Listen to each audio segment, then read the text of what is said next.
ایک شہر میں ایک غریب انسان لکڑیاں کاٹ کر اپنا گزارا کیا کرتا تھا، یہاں تک کہ دن بدن اس پر قرض چڑھتا رہا۔ ایک دن وہ اپنی بیوی سے کہنے لگا کہ کیوں نہ میں کسی دوسرے شہر جا کر محنت کروں، کام ڈھونڈوں، تاکہ ہمارا قرض کچھ کم ہو اور ہمارے حالات بہتر ہو جائیں۔ بیوی نے کہا، اگر آپ کی یہ مرضی ہے تو میں آپ کے لیے دعا کروں گی، مجھے یقین ہے اللہ ہماری مدد فرمائے گا۔ بس وہ شخص دوسرے شہر چلا گیا اور بہت ڈام نہ ملا۔ وہاں بھی وہ لکڑیاں کاٹ کر گزر سفر کرتا رہا اور اس نے چاہا کہ کچھ پیسے جمع کر لوں، اس کے بعد اپنے وطن جاؤں گا، مگر اس کی بیوی دن رات روتی رہتی۔ بالآخر جب گھر کچھ نہ بچا تو وہ گزر سفر کرنے شہر کے وزیر کے پاس گئی اور کہنے لگی کہ میں غریب ہوں، مجبور ہوں، مجھے تھوڑی جگہ دے دو، تمہارے گھر کا کام کرتی رہوں گی، مجھے 2 وقت کا کھانا دے دینا۔ وزیر اپنی بیوی سے کہنے لگا، اس کو نوکروں کے ساتھ رکھ لو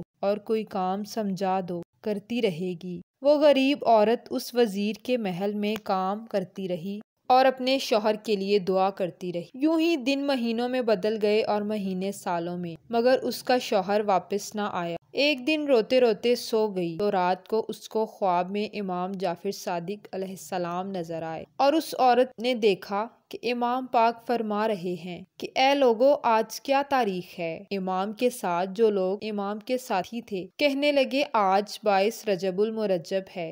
امام جعفر صادق علیہ السلام نے فرمایا، اے لوگو، یاد رکھو، جب کوئی ہمارا چاہنے والا اس رات خلوص دل سے ہماری نظر دلائے اور اللہ سے ہمارے صدقے کوئی دعا مانگے تو اللہ وہ دعا رد نہیں کرتا۔ اور پھر وہ عورت نیند سے بیدار ہو گئی۔ فجر کا وقت تھا۔ جب اس عورت نے دیکھا تو وہ رات 22 رجب کی تھی۔ وہ عورت اٹھی اور امام جعفر صادق علیہ السلام کی نیاز کی تیاری میں لگ گئی۔ نیاز کا اہتمام کیا، دعا مانگی، اور اسی دوران دوسرے شہر میں اس کا شوہر لکڑیاں کاٹ رہا تھا تو کلہاڑی مارتے مارتے ایک درخت جڑ سمیت زمین پر آ گرا اور اس کے نیچے ایک خزانہ پڑا ہوا تھا۔ وہ غریب آدمی خزانہ دیکھ کر خوش ہو گیا اور وہ پھر خزانہ لے کر گھر واپس آ گیا۔ اپنی بیوی کو لے کر ایک شاندار محل بنایا اور پھر دونوں اس میں آرام سے زندگی بسر کرنے لگے۔ پھر بیوی نے اپنے شوہر کو بتایا کہ ہم پر جو یہ کرم ہوا ہے یہ امام جعفر صادق علیہ السلام کا صدقہ ہے۔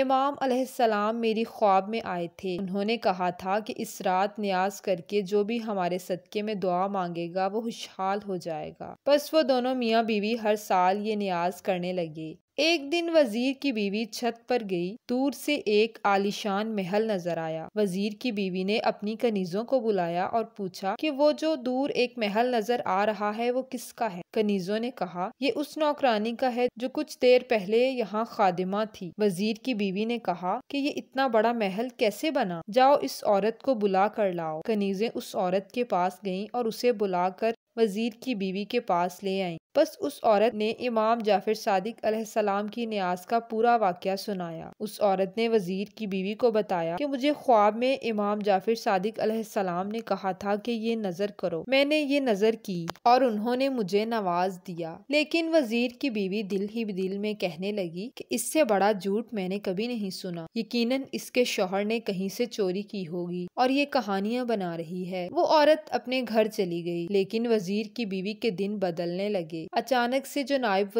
وزیر کے لیے حسد رکھتا تھا، اس نے بادشاہ کو وزیر کے خلاف بھڑکانا شروع کر دیا۔ بادشاہ نے وزیر کو بلایا اور اس سے پورا حساب مانگا۔ وزیر جب حساب دینے لگا تو صحیح نہ دے پایا۔ نائب وزیر نے کہا، اے بادشاہ سلامت، میں نے کہا تھا نا، یہ آپ کی پیٹھ پیچھے آپ کو نقصان پہنچاتا ہے۔ بادشاہ کو غصہ آ گیا۔ اس بادشاہ نے وزیر کو نکال دیا اور کہا کہ اب تم حکومت کے محل میں نہیں رہو گے، تم اپنے لیے کوئی اور کام ڈھونڈو۔ وزیر اپنی بیوی کو لے کر شہر سے باہر جا رہا تھا کہ رستے میں انہیں بھوک لگی۔ ان دونوں نے ایک تربوز خریدا اور اسے ایک رومال میں باندھ لیا اور سوچا کہ کسی ساحل کنارے بیٹھ کے کھائیں گے۔ اس بادشاہ کا بیٹا جو کہ شکار کے لیے گیا تھا، صبح سے رات ہو گئی وہ گھر نہ لوٹا۔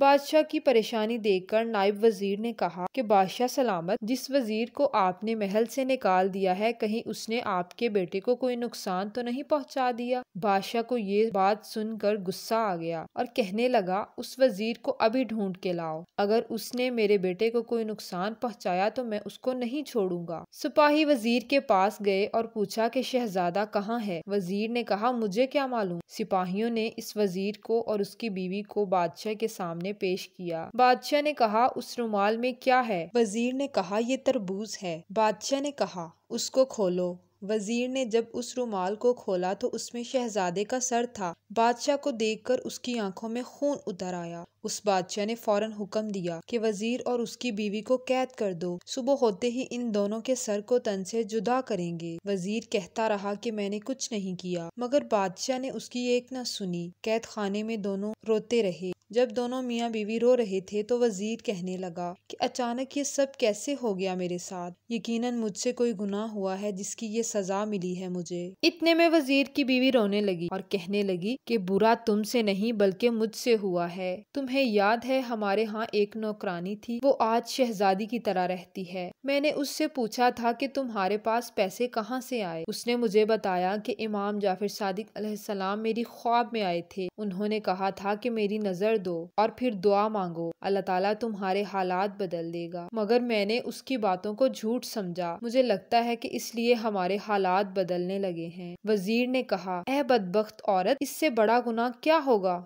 تم نے امام کے معجزے پہ شک کیا، اب توبہ کرو۔ بس وہ دونوں رونے لگے، توبہ کرنے لگے اور دعا کی، اے اللہ، اگر ہمیں قید سے رہائی ملی تو ہم ہر 22 رجب کو امام جعفر صادق علیہ السلام کی نیاز کا اہتمام کریں گے۔ یہ دعا مانگی اور رو رو کر وہ لوگ سو گئے۔ جیسے ہی صبح ہوئی، شہزادہ گھومتا ہوا واپس آیا تو بادشاہ اسے دیکھ کر حیران ہو گیا۔ اس نے حیرت سے پوچھا کہ تم کہاں تھے؟